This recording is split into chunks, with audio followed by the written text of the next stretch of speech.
Para la mayoría de los creyentes, Hanukkah no es algo en lo que piensen mucho ni vean gran significado. ¿Es eso bíblicamente correcto? Permítanme darles un ejemplo.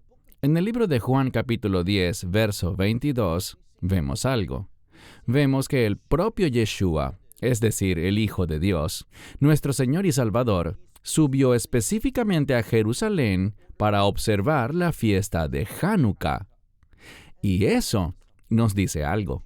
Debemos tener una actitud que agrade a Dios.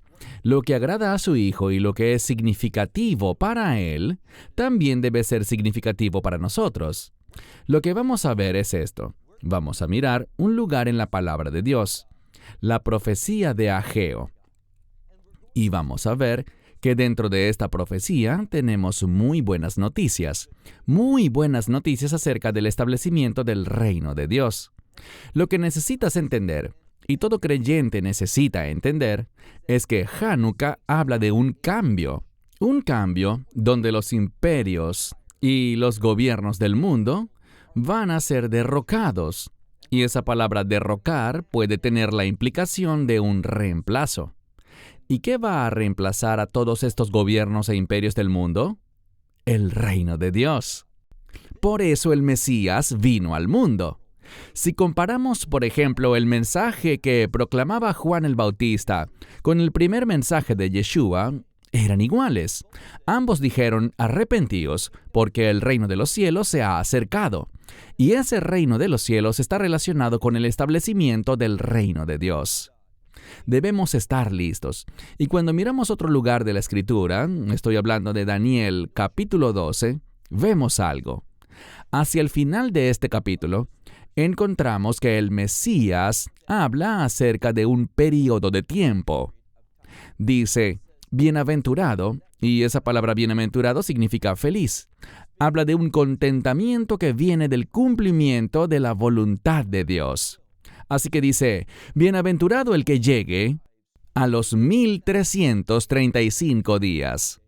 Si entiendes esta profecía, ese periodo de tiempo, 1335 días, va a ser desde la mitad de la semana, es decir, de esos últimos 7 años, los últimos 3 años y medio. Pero habrá 75 días adicionales. ¿Por qué eso es importante? Porque cuando miramos la Escritura, vemos que el número 75, y les daré un ejemplo de esto. En el libro de Hechos, capítulo 7, vemos que Esteban está hablando y repasando la historia judía. ¿Y qué dijo? Dijo que fueron 75 las personas que descendieron a Egipto. ¿Por qué Dios los llevó a Egipto? Bueno, la respuesta es muy clara. Fue por causa del pecado, específicamente por el pecado de los hermanos de José contra él. Y José es una tipología del Mesías. Mucha gente enseña eso, lo cree y lo entiende, porque la Escritura lo revela. Pero, ¿qué sabemos? Bueno, sabemos que después de 1335 días, habrá un cambio maravilloso y bienaventurado que tiene que ver con el establecimiento del reino de Dios. Dicho esto, toma tu Biblia y ve conmigo a ese libro que estudiaremos hoy, el libro de Ageo, comenzando en el capítulo 1. Simplemente les diré que en su mayor parte vamos a poner mayor énfasis en el capítulo 2, pero empecemos en el 1. Fíjense en lo que dice el verso 1. En el año segundo de Dariuvish es Darío, el rey. En el sexto mes. Bien, el sexto mes en el calendario bíblico es un mes dedicado al arrepentimiento. Pero debemos prestar atención a todas las pistas del texto bíblico. Noten que dice en el año segundo de Darío. ¿Por qué eso es importante? Porque cuando aparece el número 2 en la Biblia, frecuentemente habla de 2 opiniones diferentes. Y estas opiniones están en contraste una con la otra. Es lo que vemos aquí. Cuando lees el capítulo 1 y el capítulo 2, ¿Cuál es el énfasis principal? La respuesta a esa pregunta es el templo, esa casa de Dios que estaba en Jerusalén. Y vemos que el pueblo estaba pensando de una manera y Dios estaba pensando de manera totalmente diferente. Y ese es el conflicto del que habla el número 2. Sigue leyendo, mira el verso 2 de este primer capítulo de Ageo, donde dice: Así ha dicho el Señor de los ejércitos. Este pueblo dice que aún no ha llegado el tiempo de reedificar la casa del Señor. Esa es su opinión, pero Dios tiene una opinión totalmente diferente. Él quiere, y lo veremos claramente en la Escritura, Él quiere que reedifiquen el templo en Jerusalén, y lo quiere ahora. Noten qué más dice. Mira, por favor, el verso 4. Y es una pregunta. ¿Es para vosotros tiempo de habitar en vuestras casas artesonadas? Estas son casas excesivamente lujosas, casas fabricadas con paneles de madera fina. Esto es importante porque, ¿de dónde sacaron esa madera para los paneles? Bueno, la respuesta es de lo que deberían haber usado para construir el templo en Jerusalén. ¿Y qué dice al final del verso 4? Mientras que esta casa, es decir, esta casa, el templo, ¿cómo está? Noten esto. Dice Harab, que es una fuerte palabra hebrea que quiere decir destruida.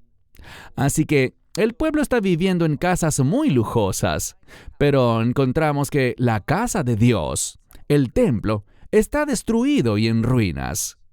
Entonces, ¿qué más dice? Bueno, avancemos. Mira ahora el verso 8 de este primer capítulo.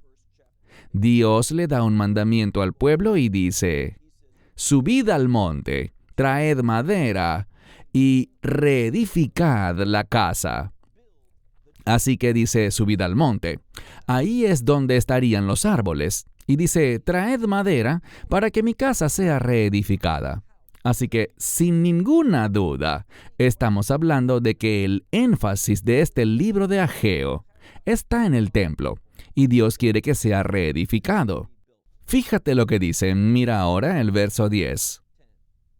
Por eso, para ustedes, dice, los cielos han retenido el rocío y la tierra ha retenido su fruto.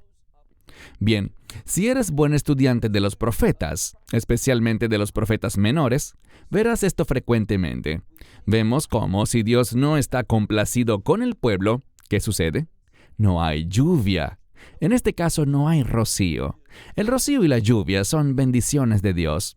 Pero dice, si no vais a reedificar el templo, entonces la tierra no va a dar su fruto. Mira ahora el verso 11. Dice, llamaré. ¿Qué llamará Dios? Dice aquí, llamaré un Joref. ¿Por qué eso es importante? Tu Biblia tal vez diga sequía, pero esto es lo importante. Si miramos al final del verso 4, tenemos esta palabra Jaref, para estar destruido.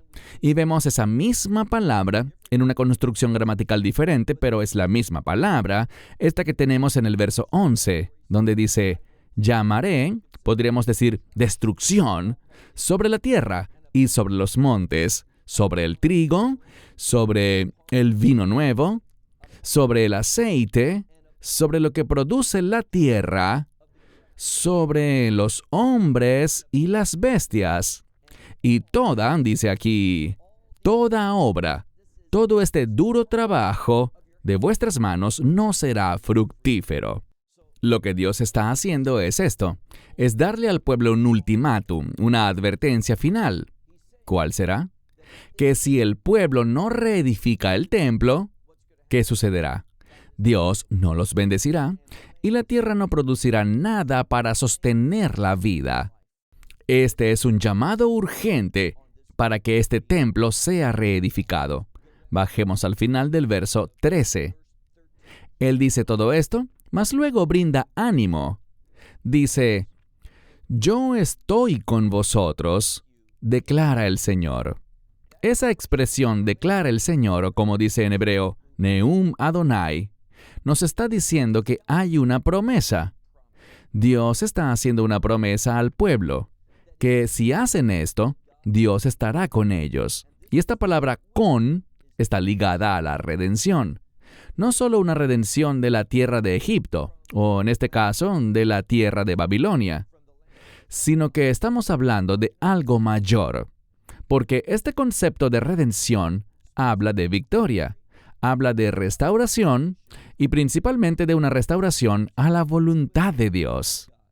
Avancemos al verso 14.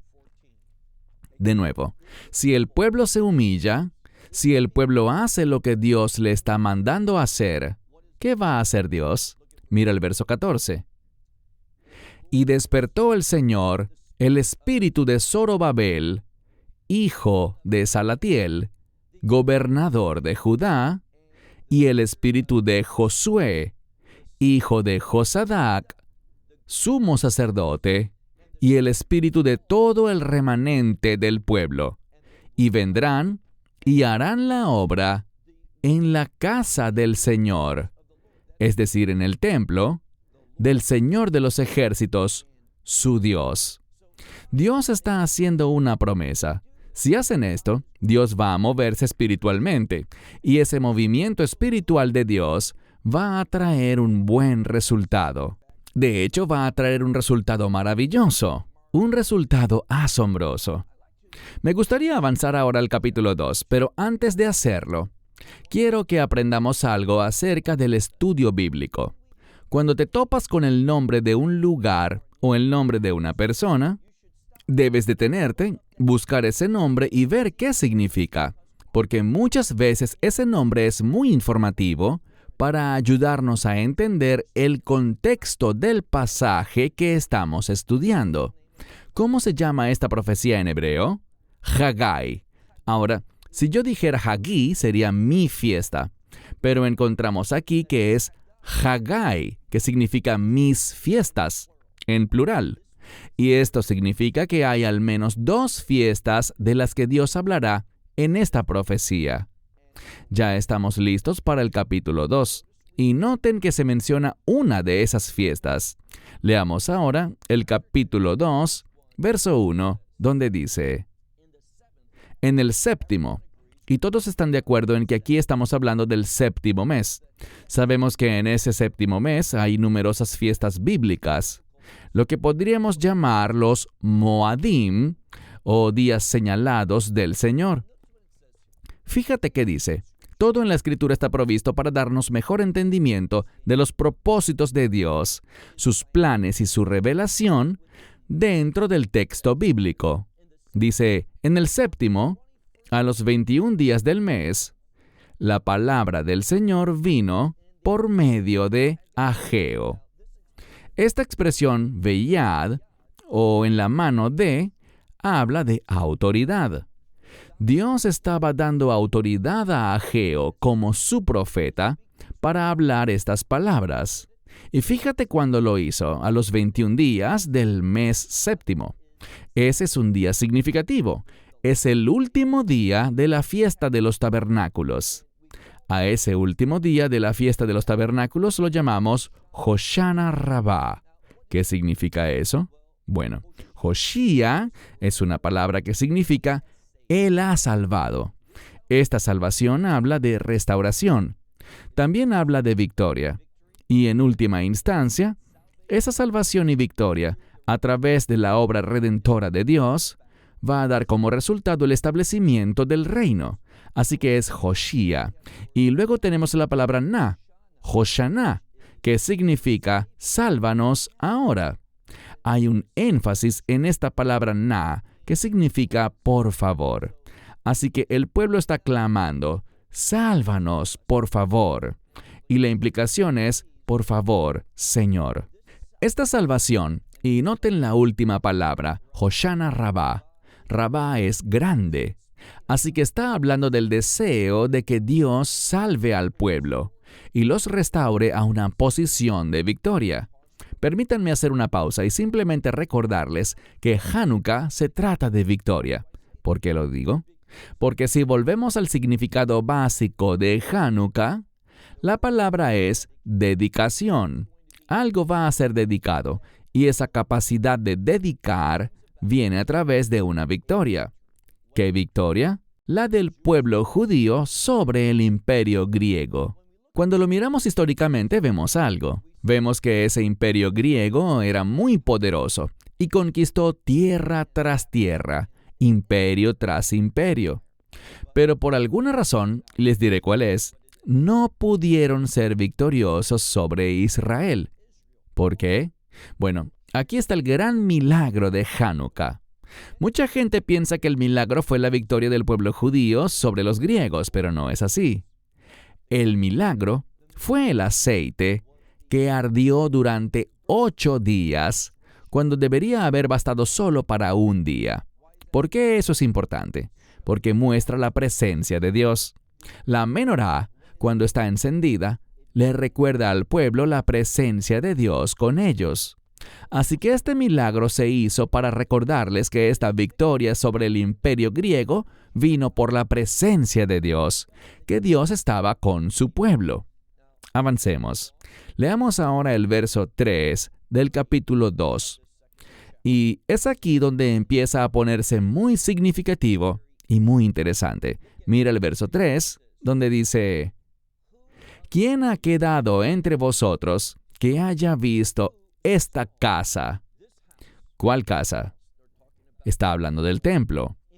En su gloria. Y luego tenemos una palabra muy importante, Harishon, que significa la primera.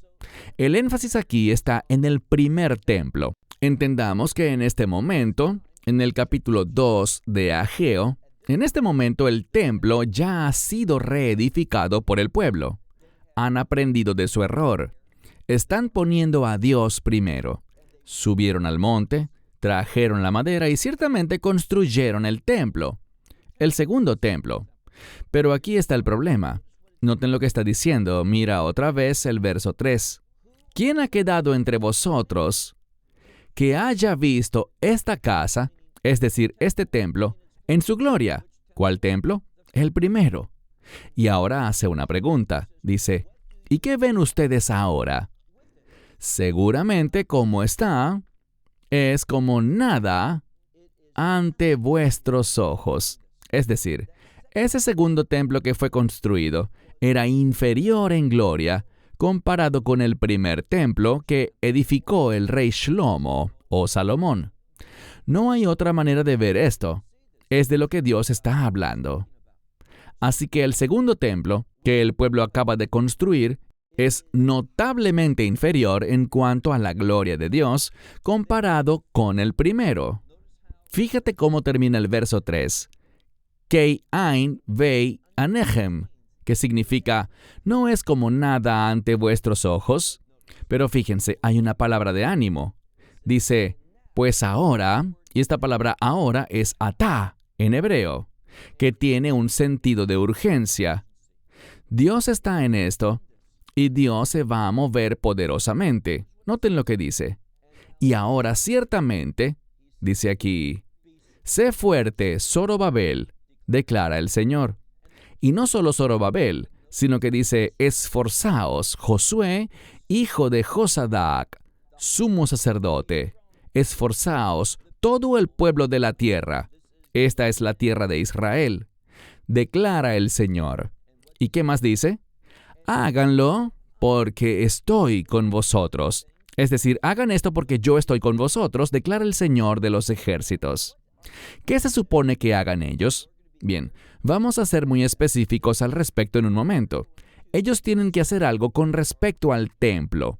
Otra vez, debemos recordar que este templo, que en este caso es el segundo templo, es el centro de este pasaje. Y vemos que habrá un cambio glorioso, del que hablaremos en un momento. Mira ahora el verso 5, que dice: el asunto que he cortado con vosotros. Bien, este término para cortar siempre se usa en relación a un pacto. En hebreo no se puede hacer un pacto. Eso funciona en español, pero no se puede decir así en hebreo.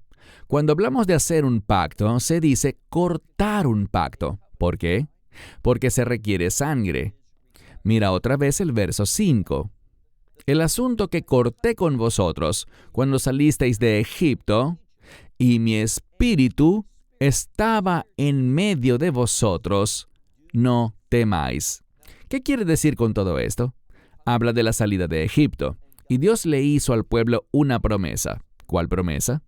Bueno, esta promesa tenía que ver con el cumplimiento de la voluntad de Dios. Estaba sacando al pueblo para hacer algo, llevarlos a la tierra de Israel. Y quería hacerlo con el fin de que edificaran el templo. ¿Por qué? Bueno, si miramos otra profecía, este templo sería casa de oración para todas las naciones. Todos los pueblos orarían allí. Dice al final del verso 5, no temáis. Mira el verso 6.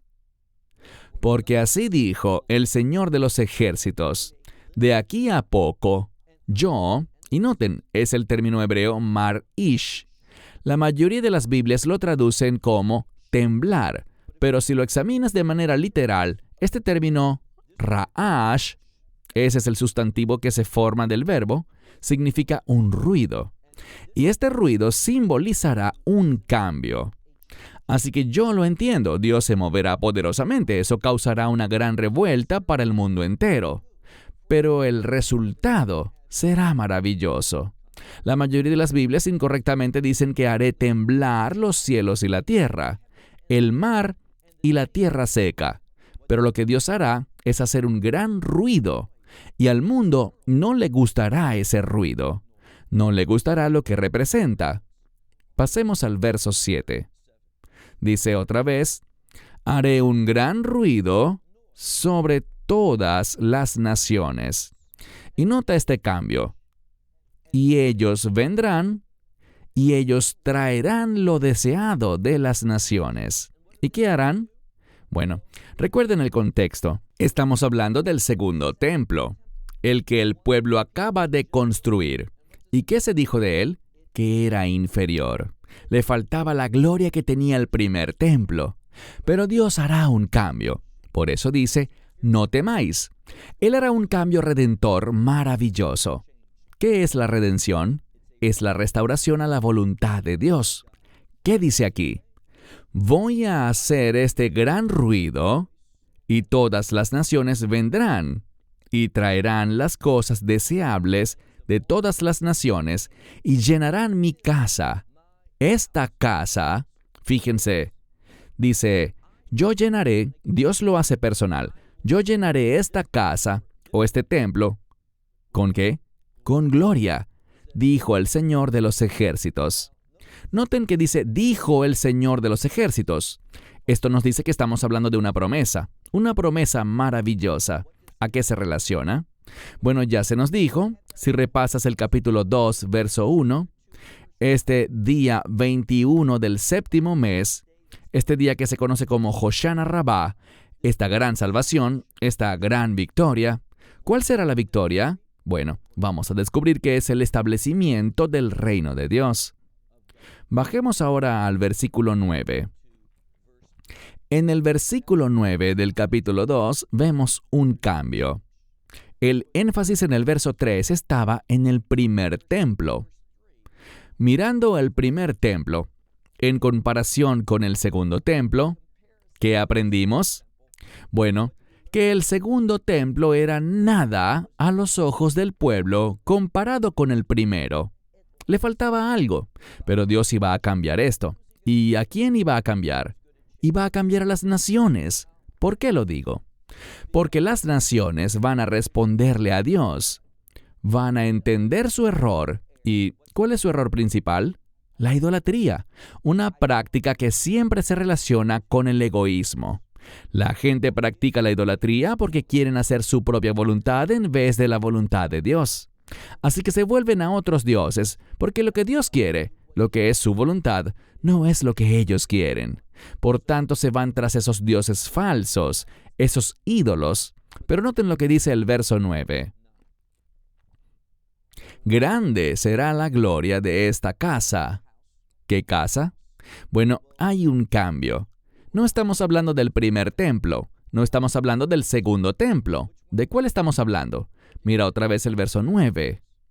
Y grande será la gloria de este templo. ¿Qué templo? el último templo, la última casa de Dios, y será mayor que la primera, dice el Señor de los ejércitos. Y en este lugar yo daré shalom, es decir, paz. ¿Qué es la paz? Bueno, si hacemos un buen estudio de esta palabra, la palabra paz se relaciona con el cumplimiento de la voluntad de Dios. Lo que Dios está revelando en Ageo es que Él está comprometido. Recuerda lo que dice, así dijo el Señor. Sé que la mayoría de las Biblias colocan así dice el Señor, pero no es así. Está en tiempo pasado. ¿Por qué? Porque es como si Dios ya lo hubiera hecho. Puesto que Él ha prometido hacerlo, lo que Dios promete, podemos depender de ello. Podemos creerlo. No tenemos que dudar. Así que dice en el verso 9, grande será la gloria de este último templo, más que la del primero, dijo el Señor de los ejércitos. Y en este lugar yo daré paz, cumpliré mi voluntad, declara el Señor de los ejércitos. Hoy estamos hablando de una fiesta. Estamos hablando de Hanukkah. Pero hasta este momento, no ha habido ni siquiera una pista o referencia a Hanukkah en el texto. Pero todo esto está por cambiar y cambiará de manera maravillosa. Mira por favor el verso 10. Tenemos que saber algo, y es que en hebreo hay una expresión. Si estamos hablando del día antes de la Pascua, lo llamamos Erev Pesach. Si estamos hablando del día antes del Shabbat, lo llamamos Erev Shabbat. Si estamos hablando del día antes de cualquier festividad, ese día anterior lo llamamos Erev. Y es el día inmediatamente anterior al comienzo de una fiesta. ¿Y qué tenemos aquí? Mira el verso 10 del capítulo 2, porque hay un cambio significativo. Dios comenzará a enfatizar algo. Mira el verso 10 donde dice, a los 24 días del noveno mes. Bueno, el día 24 del noveno mes, este 2025, cae hoy domingo, 14 de diciembre. Cuando este día termine, ¿y cuándo termina bíblicamente? Termina al atardecer. Cuando se pone el sol, comienza un nuevo día según el cómputo bíblico para un día. ¿Por qué lo digo? Porque dice Génesis capítulo 1, un Erev Boker, Yom Ahad, y fue la tarde y la mañana un día. Eso define un día según la Biblia. A veces el término día puede hablar de un período de tiempo. Si estamos hablando, por ejemplo, del Día del Señor, ese día es realmente un período de tiempo. Pero normalmente, cuando hablamos de los 6 días de la creación, estamos hablando de 6 días literales. Y quiero decir algo, e insisto, no es mi deseo ofender a la gente, pero quiero decirte que si tú crees que Dios creó los cielos y la tierra en millones o billones de años, estás bíblicamente equivocado. El libro de Génesis no permite tal interpretación. Es algo falso que desagrada y deshonra a Dios. Cuando leemos aquí, mira de nuevo el verso 10, el día 24 del mes noveno, ¿qué día es ese? Erev Hanukkah. Cuando se ponga el sol en ese día, el 24 del mes noveno, ¿qué pasa? Comienza Hanukkah. Y vamos a ver en los próximos versos, antes de terminar nuestro estudio, vamos a ver 4 veces, incluyendo esta en el verso 10, 4 veces habrá un énfasis en ese día, el 24 del mes noveno. Quiero que vayas ahora al capítulo 2, verso 15. Fíjate lo que dice. Recuerda esa primera palabra, ahora, que tiene un sentido de urgencia. Así que dice, pues ahora, Siul na levchem, que significa, por favor, presten atención. Si lo tomamos literalmente, lo que significa es esto, meditad en vuestro corazón. Y algunos dirán, disponed vuestro corazón. Es decir, necesitas cambiar tu opinión, necesitas ver las cosas muy diferente. ¿Cómo? Según la revelación de Dios. Permítanme solo decir que este es un principio muy importante. Todos debemos ver las cosas no según nuestro punto de vista, sino según la verdad de la Escritura. La Escritura fue dada, fue inspirada totalmente por el Espíritu Santo de Dios, con el fin de que aprendamos la verdad de Dios. Así que dice aquí, pues ahora, disponed vuestro corazón desde este día en adelante. Noten esto, no solo este día, el 24, sino desde este día en adelante. Yo te sugeriría que cuando hablamos de en adelante, estamos hablando de los 8 días de Hanukkah, y lo demostraremos en breve. De nuevo, verso 15. Y ahora, disponed vuestro corazón desde este día en adelante, desde antes que se pusiera piedra sobre piedra. ¿Dónde? Bien, si tu Biblia dice en el templo del Señor, está incorrecto. Es una palabra diferente.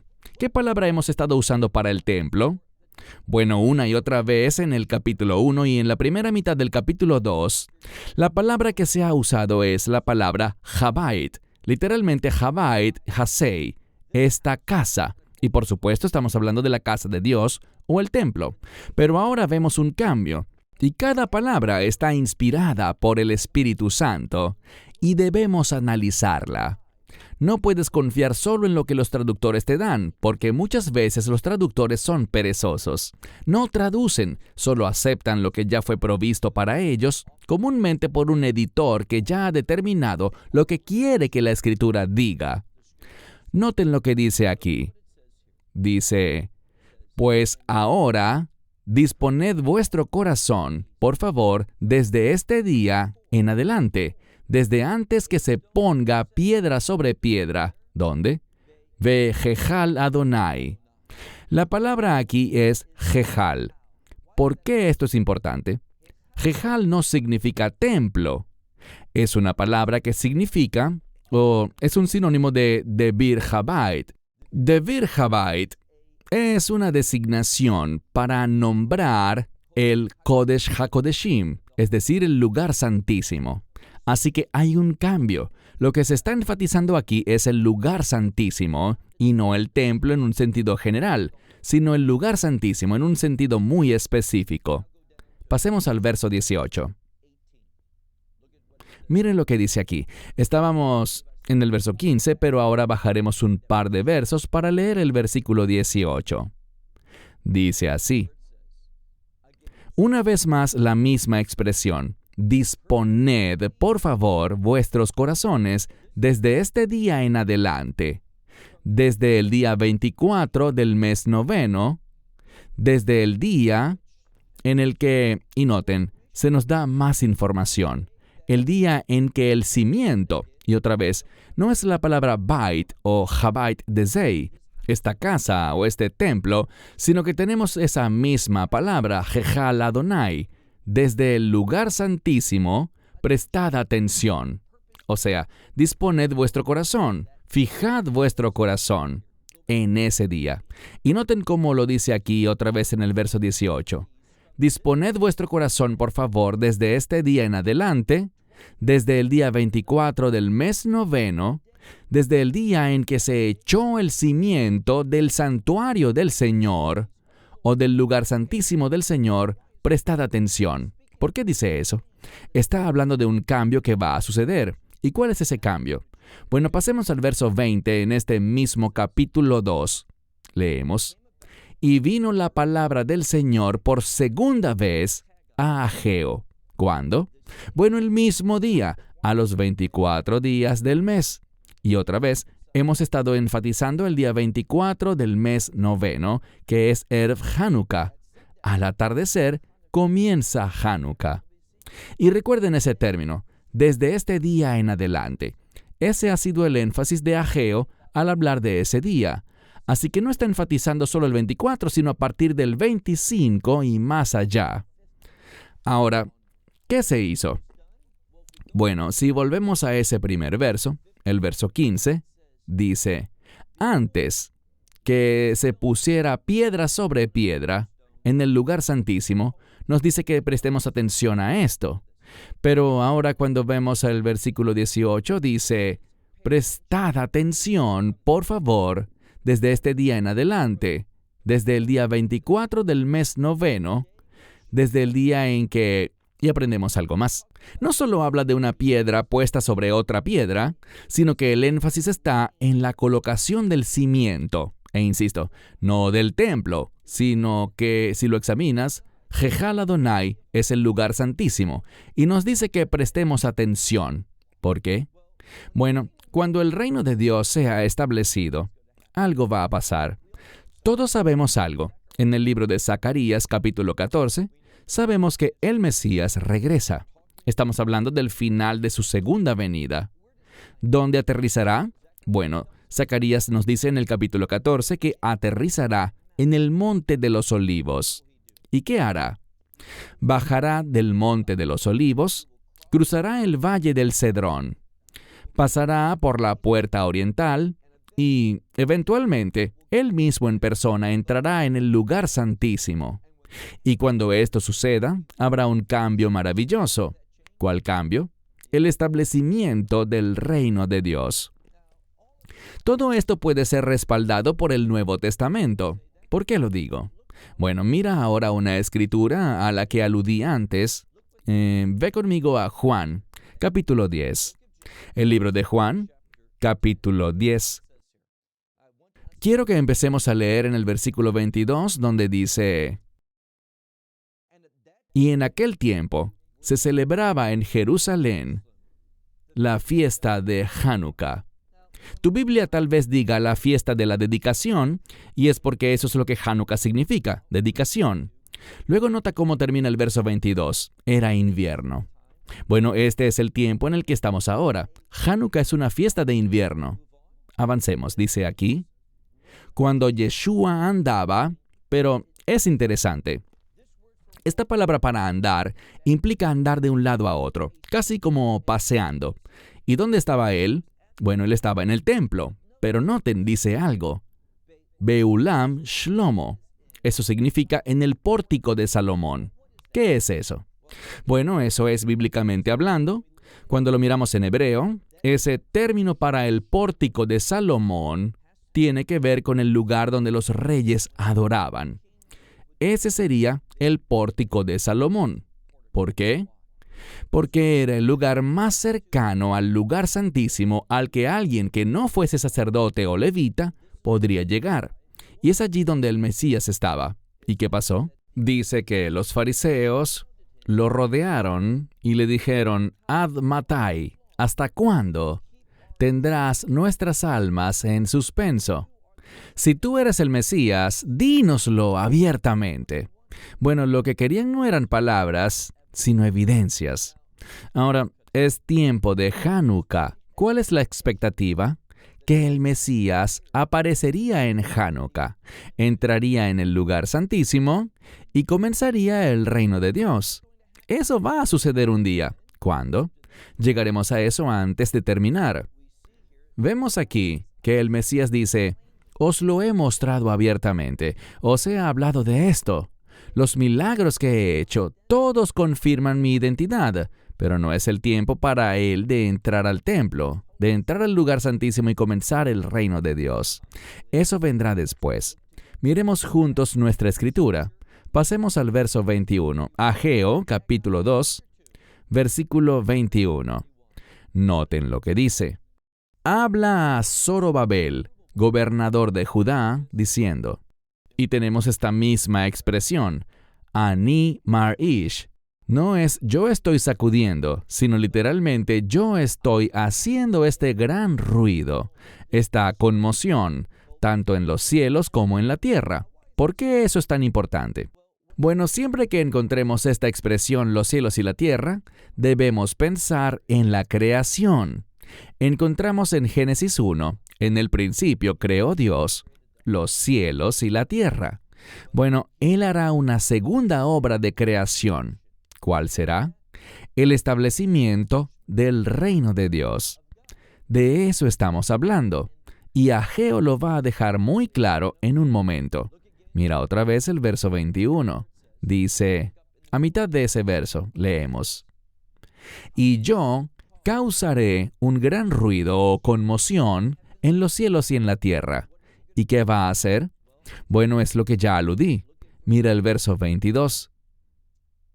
Dios está hablando y dice, trastornaré el trono de los reinos y destruiré los reinos de las naciones. ¿Por qué va a hacer eso? Bueno, porque los va a reemplazar con el reino de Dios. Así que mira otra vez el verso 22. Trastornaré los tronos de los reinos, destruiré la fuerza o el poder de los reinos de las naciones. ¿Cuándo hará eso? Bueno, pasemos al verso 23, donde dice, Veyom Jahu. Si me escuchas con frecuencia, sabrás que esta expresión Veyom Jahu significa en aquel día, y debería ser entendida de una forma específica. Es una referencia al juicio. ¿Por qué eso es importante? Porque el juicio de Dios traerá un resultado maravilloso. ¿Qué resultado? Muy sencillo. El juicio de Dios dará como resultado el establecimiento de su reino. En otras palabras, por medio del juicio de Dios o de la ira de Dios, su juicio, su ira, pondrá las cosas en orden. Eso es lo que necesitamos. Lo necesito en mi vida y tú también lo necesitas. El orden de Dios. Y el juicio genera eso. Por eso dice, a quien Dios ama, disciplina. Él no nos consume con su ira, pero sí nos disciplina para que podamos caminar en la verdad. Noten lo que dice, verso 23. En aquel día, declara el Señor de los ejércitos. Y de nuevo, declara el Señor indica que esto es una promesa. Dice, tomaré a Zorobabel, hijo de Salatiel, mi siervo. De nuevo, todo en la Biblia es inspirado por el Espíritu Santo. Si te fijas en los profetas, en muchos de ellos, encontrarás que este título, mi siervo, con frecuencia es una referencia al Mesías. Verás que a Moisés se le llamó el siervo del Señor, pero encontrarás más adelante, y te daré la cita, Deuteronomio 18:15. Allí Moisés oye una verdad, que Dios levantará, una palabra clave, levantará de entre ustedes, o sea, de entre tus hermanos, de entre el pueblo judío, uno como Moisés. ¿Qué era Moisés? El primer redentor. Él levantará un segundo redentor. ¿Y qué dice Dios? Escúchenlo, o en otras palabras, obedézcanlo. Leamos el verso 23. Dice, tomaré a Zorobabel, hijo de Salatiel, mi siervo, declara el Señor, y lo pondré como, ¿qué tenemos aquí? Un sello. ¿Qué sello es ese? Ese sello es el sello del reino de Dios. La palabra sello también tiene que ver con autoridad, así que el Mesías va a ser puesto como la autoridad del reino de Dios. Obviamente, aquí estamos hablando del reino milenial. Y dice, a ti he escogido, declara el Señor de los ejércitos. Antes de terminar, quiero que vayamos a un verso al que aludí antes. Ve conmigo, por favor, al libro de Daniel, en el capítulo 12. Quiero ir a ese pasaje del que hablé. Este capítulo 12 de Daniel trata de los últimos tiempos. Y noten lo que vemos aquí. Vemos en el verso 1, Daniel capítulo 12, verso 1, y en aquel tiempo Miguel se levantará. ¿Quién es Miguel? El gran oficial. Él es un arcángel y está de pie respecto a los hijos de mi pueblo. Es decir, tu pueblo, hablando de Miguel. ¿Y qué pasará? Bueno, ¿por qué se levanta este arcángel Miguel? Porque se avecina un tiempo de angustia intensa para Jacob. Leemos eso en Jeremías 37, y se alude aquí con el mismo término, la palabra tzara, que significa angustia o tribulación. Y dice, la cual nunca hubo desde que hubo nación hasta ahora. Esto nos está diciendo que será el peor tiempo en toda la historia del pueblo judío. Y noten lo que dice: en aquel tiempo, tu pueblo escapará. Los que se hallen escritos, ¿dónde? En el libro. ¿Qué libro? Bueno, en mi opinión, este es el libro de la vida. El libro de la vida del Cordero. Así que solo lograrán escapar aquellos cuyos nombres están escritos en el libro de la vida del Cordero. Quiero hacer algo. Si bajas al verso 9 del capítulo 12, noten cómo termina. Nos dice que estas cosas que están selladas y cerradas, dice, ¿estas cosas son para qué? Están relacionadas con at et ketz, es decir, están relacionadas con el fin de los tiempos. Y luego mira el verso 11. Hay algo clave aquí. ¿Qué causará este cambio? Bueno, primero, alguien tiene que ser revelado. ¿Quién será? Lee el verso 11. Desde el tiempo en que sea quitado el sacrificio diario, ¿qué causará que el sacrificio diario que va a funcionar en el próximo templo? Y por cierto, este próximo templo no será uno que agrade a Dios. El próximo templo será construido y supervisado por el anticristo. Él quiere ese templo. ¿Por qué? Bueno, lo veremos si solo sigue leyendo. Otra vez, verso 11. Desde el tiempo en que se ha quitado el sacrificio diario, ¿qué causará que el sacrificio diario sea quitado? Y desde que ocurra la abominación desoladora, habrá 1290 días.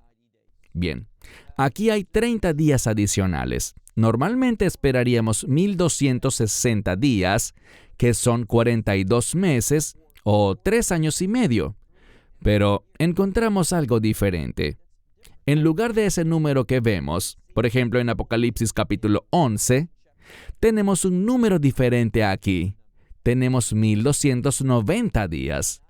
Si tomas 1290 y le restas 1260, estamos hablando de 30 días adicionales. Si eres un buen estudiante de la Escritura, sabrás que el 30 tiene que ver con luto. ¿Por qué razón? Bueno, cuando Aarón murió en el desierto, los hijos de Israel no viajaron, sino que lo lloraron 30 días. Cuando su hermana Miriam murió, la lloraron durante 30 días también. No viajaron. Y sabemos que Yeshua fue traicionado por 30 piezas de plata. Y dice Lucas 3:23, al presentar la genealogía de Lucas del Mesías, dice que él comenzó su ministerio aproximadamente a la edad de 30 años. ¿Por qué? Porque su ministerio era morir, entregar su vida. ¿Por qué? Con el propósito de la redención, para nuestra restauración, para que pudiéramos ser reconciliados con Dios y que el reino de Dios pudiese establecerse. Quiero que mires el siguiente verso, verso 12. Porque tenemos una cantidad adicional de días. Leamos ahora el verso 12. Dice Ashrei, que significa feliz o bienaventurado. Esas dos cosas van juntas. La gente es feliz y bienaventurada. ¿Por qué? Porque están disfrutando las bendiciones de Dios. ¿A qué se referirá esto? Al reino de Dios. Mira el verso 12. Bienaventurado aquel que espera y que llega ¿a cuántos? 1335 días. 45 días más. ¿Por qué eso es importante? Porque el 75 tiene que ver con la redención. Les daré un ejemplo de eso. Sabemos, recuerden lo que dije acerca de Esteban, en Hechos capítulo 7. Él habla de las 75 personas que bajaron a Egipto. ¿Por qué bajaron a Egipto? Para que Dios pudiera redimirlos fuera de Egipto y darles esa esperanza, esa victoria. También vemos, si se fijan en la genealogía del Evangelio de Lucas capítulo 3, desde el verso 23, si sacas de la ecuación a Yeshua y a Dios, o a Dios su Padre Celestial, verás algo. Encontrarás que hay exactamente 75 nombres listados allí. ¿Por qué 75? Eso indica la razón por la que murió. Él murió para hacer la obra de redención. Una y otra vez vemos referencias a este número 75. Ahora, quiero compartir contigo otro dato importante. Vamos a volver a Daniel en breve, pero deja tu dedo marcando ese lugar en Daniel 12 y ve un momento a Zacarías. Y lee allí Zacarías capítulo 13, libro de Zacarías, capítulo 13. ¿Qué encontramos aquí? Encontramos que Dios va a revelar algo de gran importancia. Zacarías capítulo 13 dice, Beyom Jahu, en aquel día, habrá una fuente de agua abierta para la casa de David. Bíblicamente hablando, la casa de David habla de los creyentes, aquellos que creen en el Hijo de David, aquellos que son parte de la comunidad redimida.